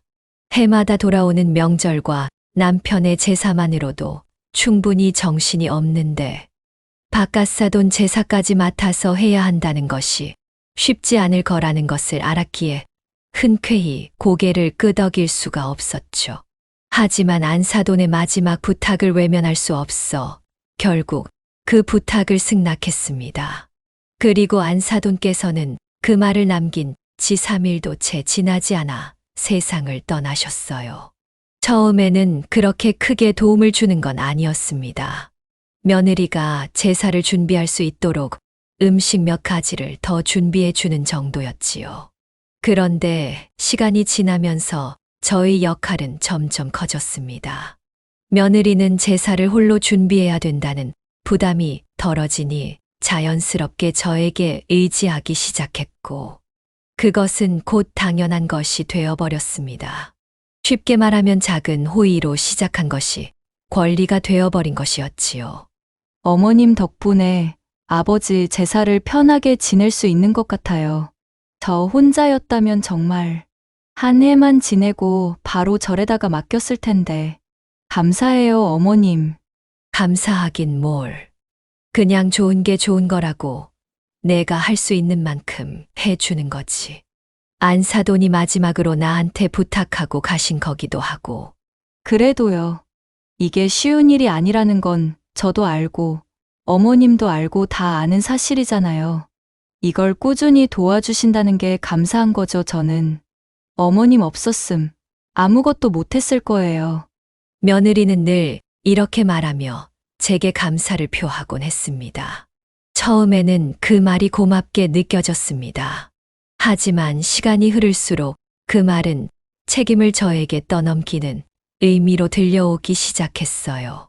아들도 처음 한두 번 바깥사돈의 제사를 도울 땐 제게 이렇게 이야기를 했습니다. 어머니, 정말 감사해요. 제가 나중에 몇 배로 다 돌려드리겠습니다. 그때까지만 해도 아들과 며느리의 눈빛은 제게 고마움으로 가득 들어차 있었습니다. 어미가 되어서 자식과 며느리에게 보답을 바라겠냐마는, 그래도 나한테 나중에 무슨 일이 생기게 되면 얘네가 나한테 잘하겠지 하는 생각을 가지고는 있었어요. 하지만 세월이 흐르면서 아들과 며느리가 제게 보여줬던 고마움과 존경은 점점 희미해졌습니다. 처음 몇 해 동안은 명절이나 제사 때마다 음식을 나르는 것이라도 도왔고 제사 준비를 거들던 아들이었습니다. 그러나 회사에서 승진을 하면서부터 점점 바빠진다는 이유로 그 어떤 것에도 손을 대지 않았습니다. 명절 제사는 물론이고 일반적으로 집안일을 하는 것조차 거들지 않았죠. 분가하지 않고 한 집에 살고 있었으면서도 바쁘다는 이유, 야근을 하고 들어왔다는 이유 등으로 어떤 것도 하지 않으려고 했어요. 그건 아들뿐 아니라 며느리도 마찬가지였습니다. 그렇게 한두 번 슬쩍 발을 빼는 것 같더니 나중에는 평상시에조차 얼굴을 보기 어려워졌습니다. 전화로만 형식적인 인사를 건넸고 저녁 늦게야 얼굴을 비추는 일이 잦아졌어요. 일주일에 5번 정도는 넓은 식탁에서 저 혼자 식사를 하곤 했고, 주말에도 저들끼리 데이트를 간다, 특근을 한다는 이유로 집을 비우는 날이 일상이 되어버렸습니다. 너희 밥은 제대로 챙겨 먹고 다니는 거니? 아무리 바빠도 집에서 식사 한 끼 정도는 할 수 있잖아. 그러다 몸 버리겠다.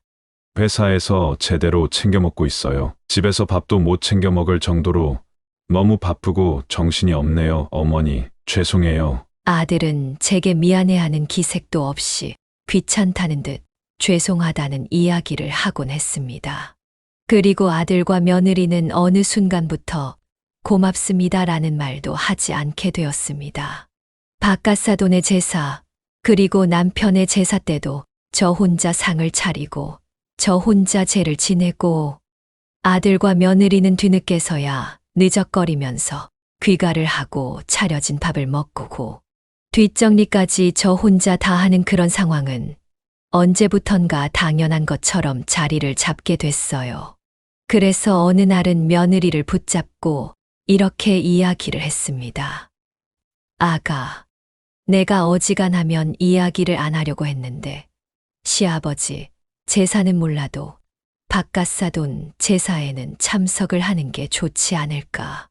내가 힘들어서 이렇게 이야기를 하는 게 아니라 그래도 너희 아버지 제사인데 계속 이렇게 빠지는 게 썩 보기 좋지만은 않구나.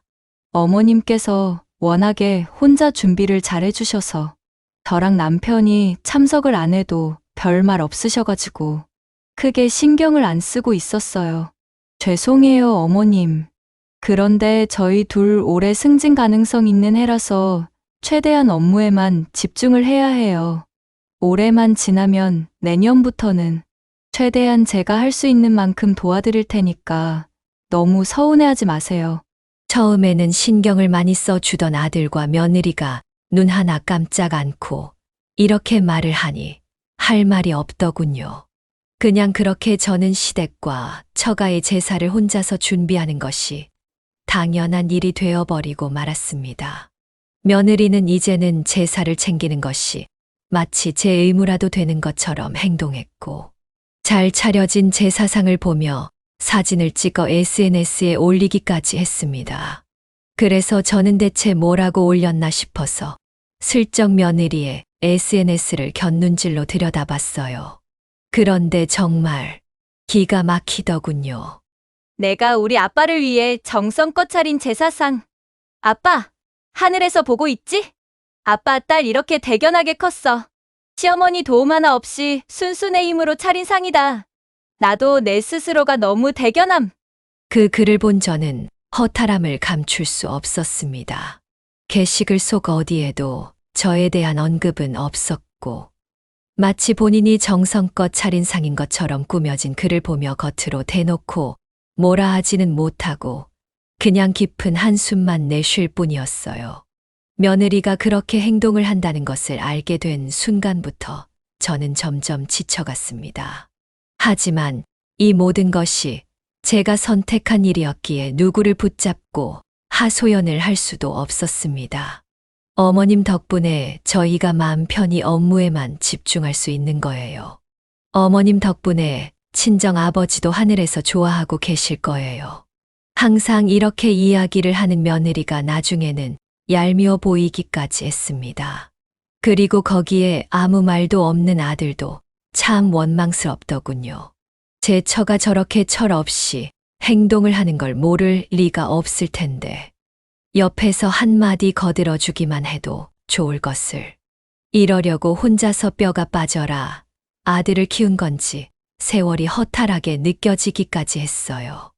명절과 제사가 다가올 때면 저는 정해놓기라도 한 것처럼 새벽부터 부엌에 나와 음식을 준비했습니다. 한 해, 두 해가 지나면서 이 과정은 너무나도 익숙해졌어요. 마치 숨 쉬듯 당연한 일처럼.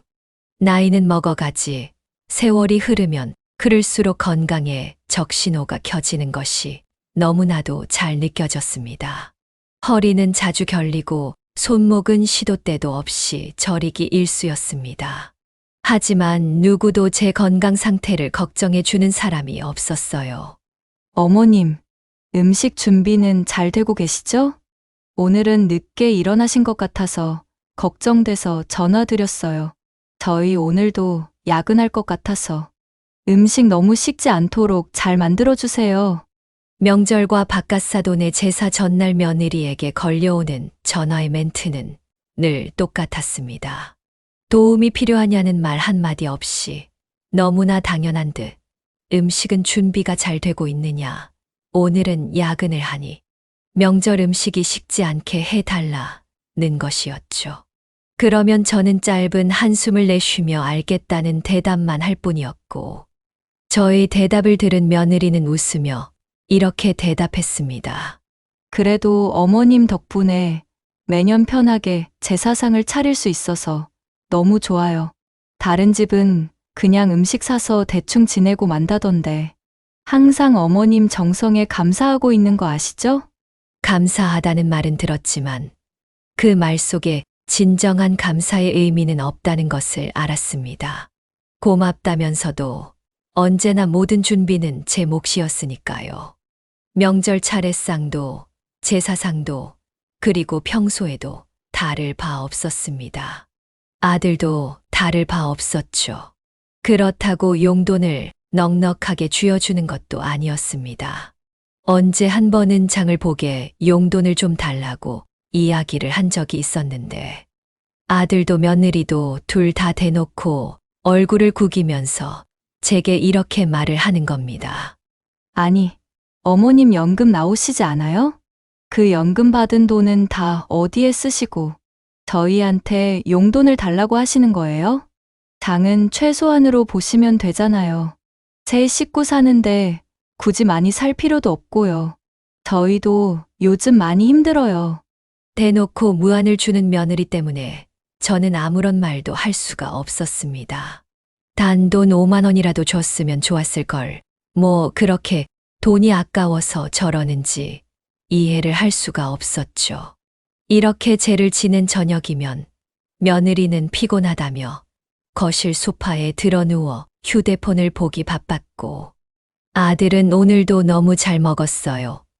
어머니라는 짧은 말 한마디를 남긴 채 방으로 들어갔습니다. 차려진 상을 치우지도 하다 못해 제기를 닦고 병풍을 정리하지도 않은 채로 말이죠. 그렇게 살아오던 어느 날 저는 남겨진 식탁을 멍하니 바라보다가 문득 이런 생각이 들었습니다. 내가 왜 이러고 살고 있을까? 그냥 싫으면 싫다, 힘들면 힘들다고 이야기를 하면 될 것을. 하지만 저는 한숨을 내쉬고 다시 몸을 부지런히 움직였습니다. 오랜 세월 몸에 밴 습관은 놀라울 정도로 쉽게 바뀌지 않았어요. 불평불만이 가득해도 어쩔 수 없는 것이라 내 운명이라 받아들이면서 살았습니다. 그리고 그렇게 또다시 바깥 사돈의 제사 음식을 준비했습니다. 그런데 이상하게 그날따라 유난히 몸이 무겁더군요. 다리도 허리도 손목도 평소보다 더 아파오는 겁니다. 이대로 괜찮을까 싶었지만 음식을 준비하는 걸 멈출 수도 없었습니다. 오전 내내 바쁘게 움직여야 오후에 그나마 숨 돌릴 틈이 생기고 저녁에 제사를 지낼 수 있었기 때문이었죠. 하지만 저는 그날 결국 사단이 나고 말았습니다. 하늘이 뱅글뱅글 도는 것 같더니 이내 정신이 아득해지는 것이 느껴졌어요. 그 순간 손에 들고 있던 나물 그릇이 바닥으로 떨어지며 쨍그랑 소리가 온 집안에 울려 퍼졌고 저는 그대로 바닥에 주저앉아 버렸습니다. 손을 짚고 일어서려 했지만 온 몸이 말을 듣지 않았습니다. 숨을 고르며 겨우 몸을 일으켜 세우고 곧바로 식탁 의자에 앉았습니다. 심장이 빠르게 뛰고 손끝이 떨리는 것이 느껴졌어요. 이대로는 안 되겠다 싶어서 저는 스스로 119에 연락을 했고 구급차를 타고 병원으로 향했습니다. 그 와중에 며느리에게서 온 연락을 보고 저는 온 몸에 피가 싸늘하게 식는 것을 느꼈어요. 어머님, 오늘은 저희 언니 내외랑 조카들도 같이 올 거예요. 저는 평소보다 더 노릇하고 끝자리는 바삭하게 구워주세요. 그 문자를 읽는 순간 저도 모르게 헛웃음이 나더군요. 그리고 또 한 번 깨달았습니다. 아, 나는 며느리에게 그냥 친정 아버지의 제사를 차리는 사람이구나. 라는 것을요. 저는 병원에 도착해서 여러 가지 정밀 검사를 받았고 응급실에서 링거를 꽂은 채 누워 있었습니다. 온몸이 천근만근 돌덩어리처럼 무거웠습니다. 간신히 손을 들어보려 했지만 손끝이 저리고 제대로 힘이 들어가지 않는 게 느껴지더군요. 그렇게 몇 시간이 흘렀을까? 병원으로부터 연락을 받은 아들이 응급실로 들어오는 것이 보였습니다. 아들은 멀리서 두리번거리다 저를 발견하고는 한달음에 달려와 제 손을 잡으며 괜찮느냐고 물어보더군요. 그래, 다행히 목숨은 붙어 있다. 그런데 내 몸이 마음먹은 대로 움직여지질 않네. 컨디션이 왜 이렇게 안 좋은지 모르겠다. 어머니, 너무 무리하신 거 아니에요? 그냥 좀 쉬엄쉬엄 하시지 그러셨어요. 환자분, 검사 결과 나오셨어요. 옆에는 보호자분 맞으실까요? 네, 제가 아들입니다. 우선 환자분께서 실려오셨을 때부터 기력이 너무 없으셔서 저희가 부축해드렸고요. 빈혈과 과로도 있으시고 혈압도 위험할 정도로 낮았습니다. 몸이 많이 무리하신 것 같은데 제대로 휴식을 좀 취하셔야 할 것 같아요. 특히나 연세 많으신 분들은 저혈압이 생명이랑 연관이 직결되어 있습니다. 하루 정도 입원하시는 걸 추천드려요. 과로라니. 제 몸이 그렇게까지 엉망진창일 줄 몰랐습니다. 하지만 돌이켜보면 당연한 결과였습니다. 수십 년을 혼자서 명절마다 음식 준비를 하고 제사를 치르고 식구들을 챙기면서도 한 번도 제대로 쉬어본 적이 없었습니다. 저 혼자 그 일들을 하는 것이 어쩌면 당연하다고 생각했고 당연히 해야 한다고 여겼습니다. 하지만 이제 몸이 먼저 신호를 보내고 있었습니다. 이대로 계속 혼자 짐을 짊어진다면 나중에는 더 큰 문제가 생길 수 있다고 말이죠. 그런데 의사 선생님의 말을 듣고 난 후 아들의 반응은 한마디로 가관이었습니다. 어이가 없어 말이 나오지 않을 정도였죠. 뭐라고 했는 줄 아시나요? 선생님, 오늘 말고 내일 입원하시는 건 안 될까요? 오늘은 집안 제사가 있어서 저희 집에는 어머니 하나뿐이고 저랑 집사람은 너무 바빠서 제사를 준비할 수가 없거든요. 지금 제사상을 차리는 게 중요한 게 아닐 텐데요. 어머니 건강 상태 많이 안 좋으십니다. 혈압도 많이 낮으시고 기력도 많이 떨어지셨어요. 아들의 말을 듣는 순간 머릿속이 하얘지는 것을 느꼈습니다. 저는 그저 아들을 바라보다가 천천히 눈을 감았습니다. 웃음이 나올 법도 한데 이상하게 눈물이 맺혔습니다. 내가 지금 아픈 상황인데도 제사만 생각을 하고 있구나. 의사 선생님은 반드시 오늘 입원을 해야 한다며 아들에게 쐐기를 받고는 자리를 떠났고 아들은 말없이 고개를 푹 떨구고 있었습니다. 왜? 너희 장인어른 제사 못 지낼까봐 걱정돼서 지금 그러고 있는 거냐? 세상에. 너는 어떻게 어미가 이렇게 아파서 누워있는데 그런 소리를 아무렇지도 않게 해. 늙은 어미가 걱정되지도 않냐? 아, 아니요. 그게 아니라 그냥 매년 해오던 건데 갑자기 일이 이렇게 된 거니까 기분 상하셨다면 죄송해요, 어머니. 그런 뜻은 아니었어요. 아들이 뒤늦게 사과를 했지만 제 기분은 전혀 풀어지지 않았습니다. 그 순간 저는 오랜 세월 당연하게 여겨졌던 모든 것들이 천천히 머릿속에 떠올랐습니다. 처음엔 고마움을 표하는 것이었고 그 다음엔 당연함이 되어 소홀해졌으며 이제는 제가 아픈 상황임에도 불구하고 제사 준비가 늦어지면 걱정부터 하는 상황이 되어버린 것에 대해 참 복잡한 생각이 들더군요. 결국 저는 그날 병원의 권유로 입원을 하게 됐습니다. 아들은 아무 걱정하지 말고 며느리에게는 자기가 잘 이야기를 할 테니 푹 쉬라고 말을 남긴 후 집으로 향했어요. 아들이 떠난 후 침대에 누운 채로 멍하니 천장을 바라보았습니다. 얼마나 오랜 세월을 이렇게 살아온 걸까? 흘러온 세월이 참 야속하게 느껴졌어요. 아무도 저한테 힘든 건 없느냐고 물어보지 않았습니다. 오로지 제사가 준비되었는지, 음식이 다 되었는지, 그 사실만이 중요한 것이었어요. 저는 조용히 이불을 뒤집어 쓰고 하염없이 눈물만 흘렸습니다. 몸도 마음도 다 망가질 것 같았으면 차라리 그때 안사돈의 부탁을 거절이라도 할 걸. 한 번이라도 며느리에게 제사를 지내지 말고 절에다가 모시자고 이야기라도 해볼 걸. 바보같이 긴 시간을 참고만 살아온 제 자신이 너무나도 한심하게 느껴지더군요. 참는 것만이 미덕은 아니라는 것. 그리고 결국 참음으로써 내 몸이 다 망가져 버렸다는 것. 그걸 너무나도 뒤늦게 깨달아 버렸습니다. 그렇게 한참 동안 홀로 슬픔을 삭히고 있는데 별안간 병실 문이 드르륵 열렸습니다. 병실 안으로 들어온 사람은 다름 아닌 며느리였어요. 며느리는 복잡한 표정을 하고서 손에는 보온병 하나를 들고 들어왔습니다. 어머님, 연락받고 퇴근하자마자 급하게 찾아왔어요. 몸은 어떠세요? 좀 괜찮으세요? 괜찮다. 그냥 집에나 갈 것이지 뭐 하러 와. 이렇게 늦은 시간에. 게다가 오늘은 바깥털은 제삿날인데. 집에 음식 어지간한 건 다 만들어 놨고 제기도 다 꺼내놨으니 상만 차리면 된다. 아니에요. 어머님이 이러고 계신데 제사가 대수인가요 뭐. 이거 좀 드셔보세요 어머님. 제가 회사에서 끓여온 차예요. 이게 심신 안정시키는 데에는 그렇게 도움이 많이 된다더라고요. 한 잔 드시고 푹 쉬셔요.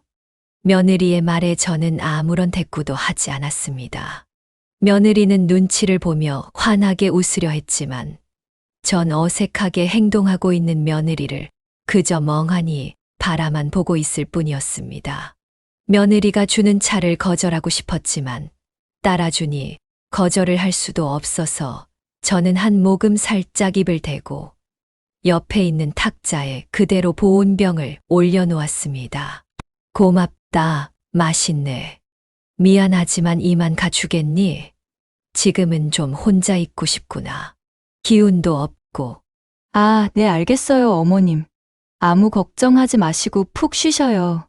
저는 며느리에게 짤막하게 이야기를 한 후 다시 시선을 돌렸습니다. 그동안 너무 당연하게 받아들였던 모든 것들이 이제는 견딜 수 없다고 느껴졌어요. 몸이 아프고 힘든 것도 문제였지만 제가 쓰러졌음에도 불구하고 제사를 지낼 수 있을지 없을지에 대해 아무렇지 않게 논하는 아들이 있다는 것이 가장 큰 문제였습니다. 물론 그 안에 며느리도 포함이었죠. 그제야 저는 깨달았습니다. 이제 이 악순환을 정말 끝내야 한다는 것을.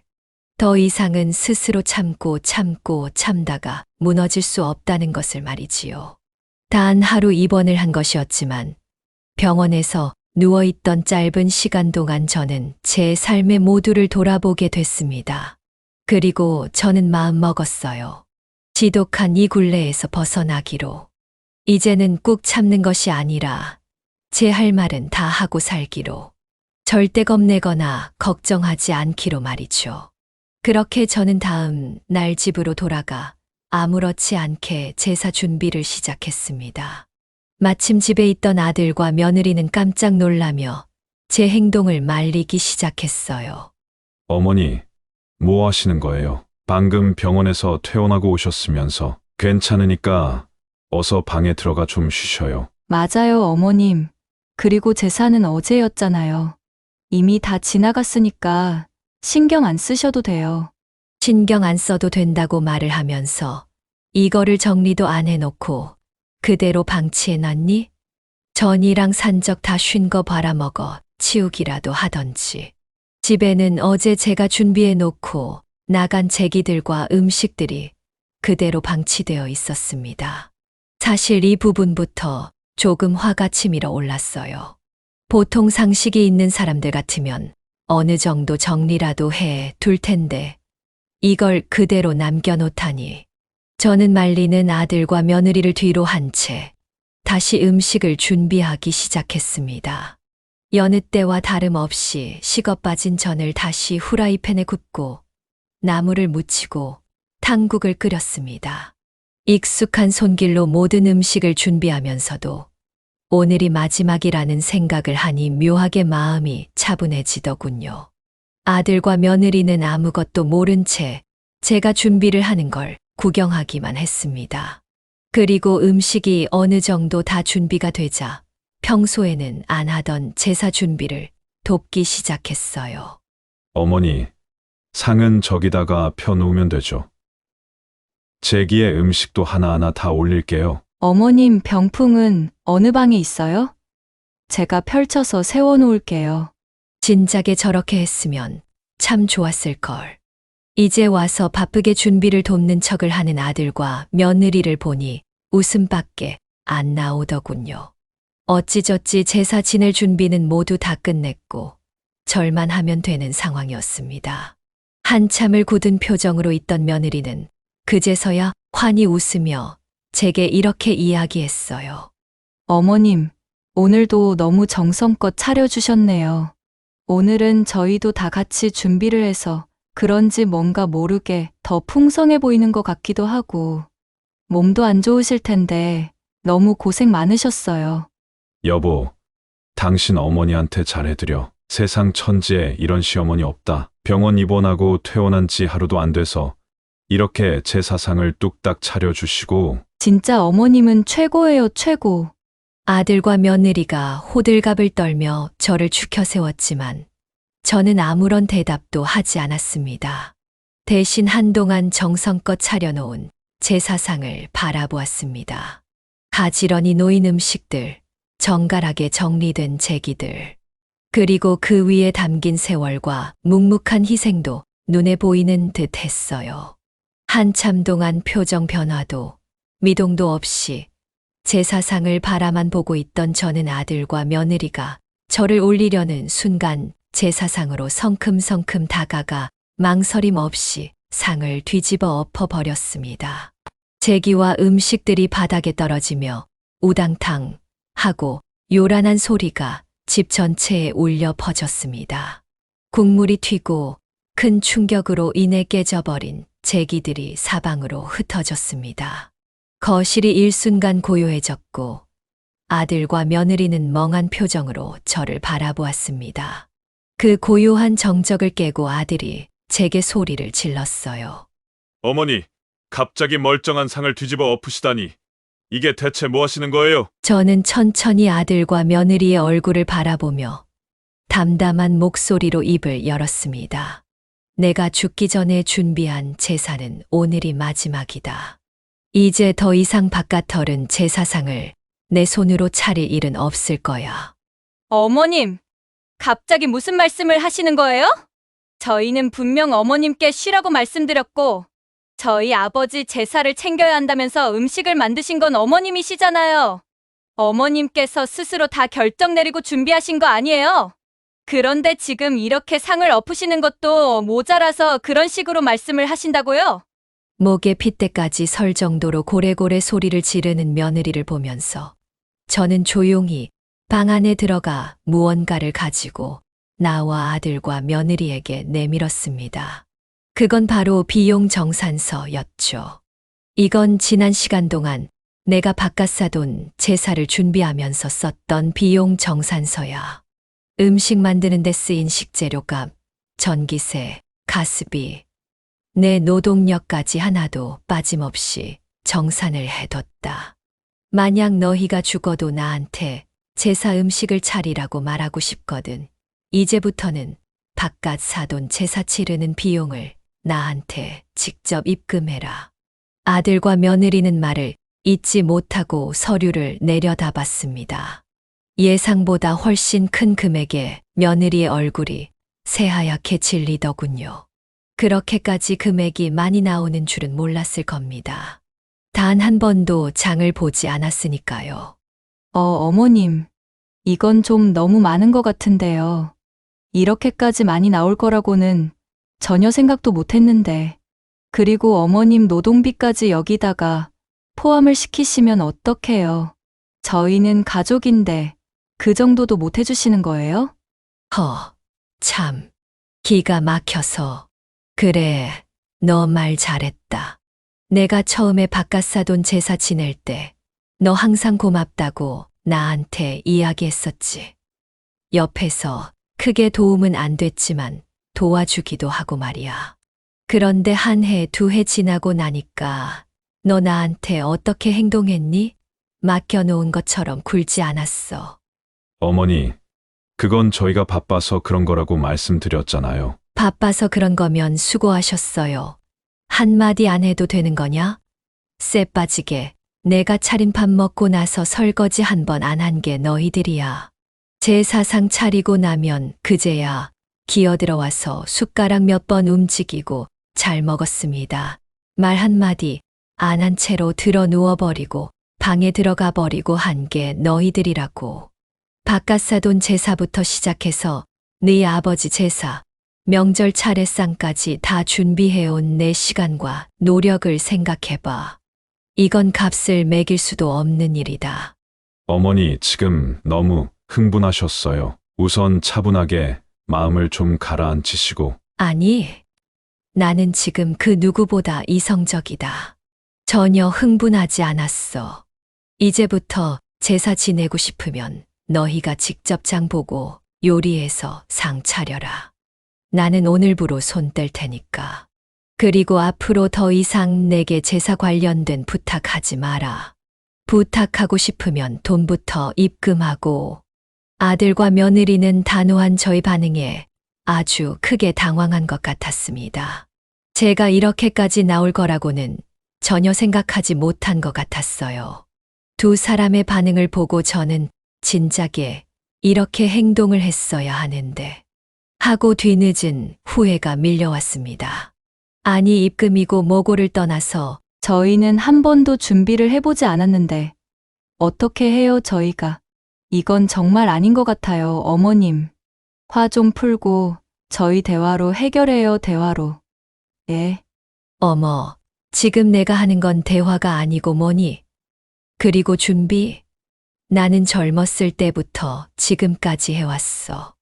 너희는 이제부터 배우면 돼. 물론 처음 준비할 때는 어색할 수도 있겠지. 그래도 걱정 마.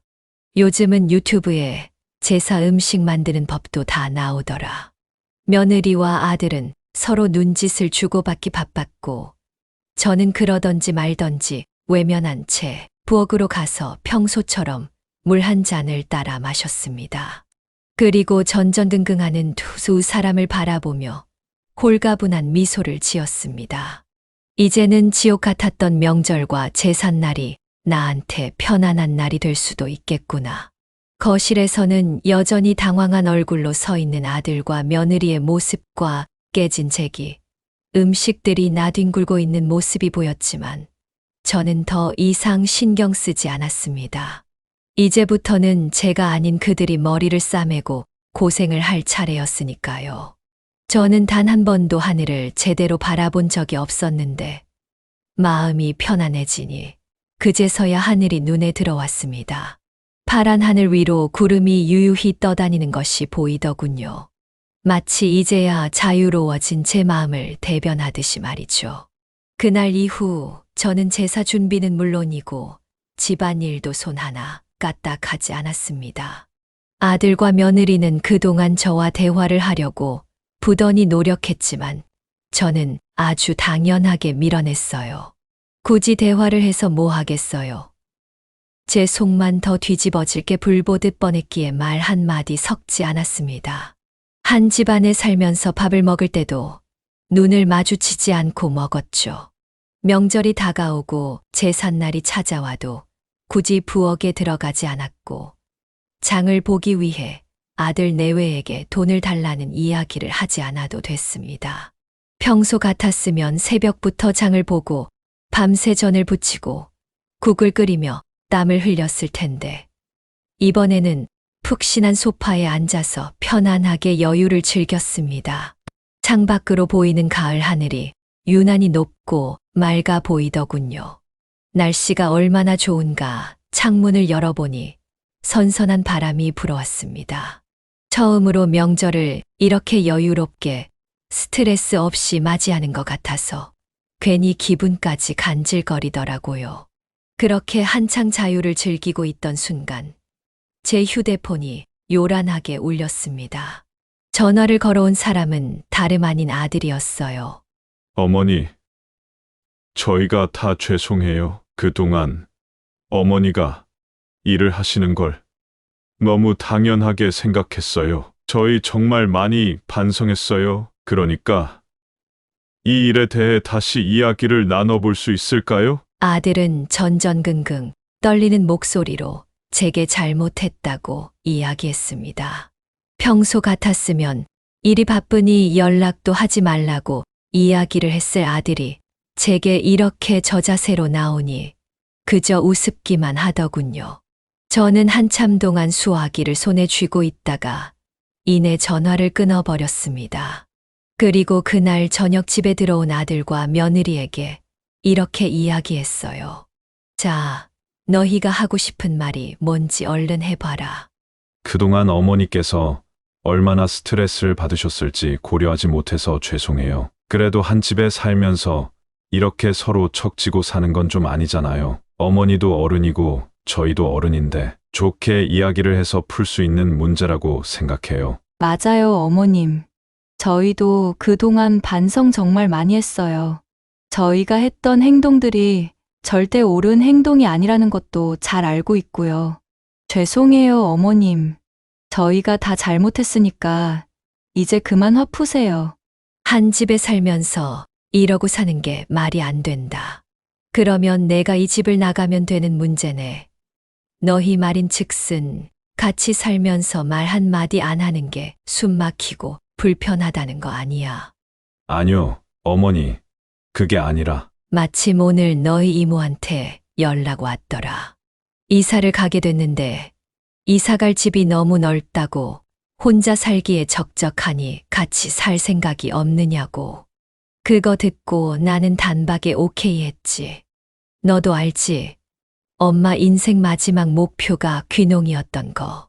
이참에 너희를 떠나서 이모랑 같이 농사나 짓고 살아볼 생각이다. 네. 갑자기 귀농을 하시겠다고요? 아들과 며느리는 갑작스러운 저희 선언에 몹시 당황한 눈치였습니다. 저희 언니는 시골의 전원주택에서 농사를 지으며 살고 있었는데 마침 이번에 더 큰 주택으로 이사를 가게 되었다고 이야기를 해주는 겁니다. 그런데 형부는 애진작에 세상을 떠났고 조카들은 저마다 다른 지역에 살고 있어서 넓은 집에 혼자 살기가 적적하다며 제게 같이 사는 것을 권했습니다. 평생 아들 며느리랑 같이 살면서 불편한 것보다야 자매끼리 한 집에 살면서 농사나 짓고 사는 게 훨씬 더 좋지 않겠냐면서 말이죠. 저는 당연히 승낙했습니다. 거절할 이유가 없었거든요. 아니 어머니, 이건 정말 아닌 것 같아요. 빨리 이모께 전화 드리세요. 잘못 생각한 것 같다고. 그냥 아들 며느리랑 같이 살겠다고. 맞아요, 어머님. 그래도 농촌에서 사시는 것보다는 도시에서 편하게 사시는 게 훨 낫죠. 아니, 나는 너희를 떠나서 우리 언니랑 같이 사는 게 훨배 나을 것 같다.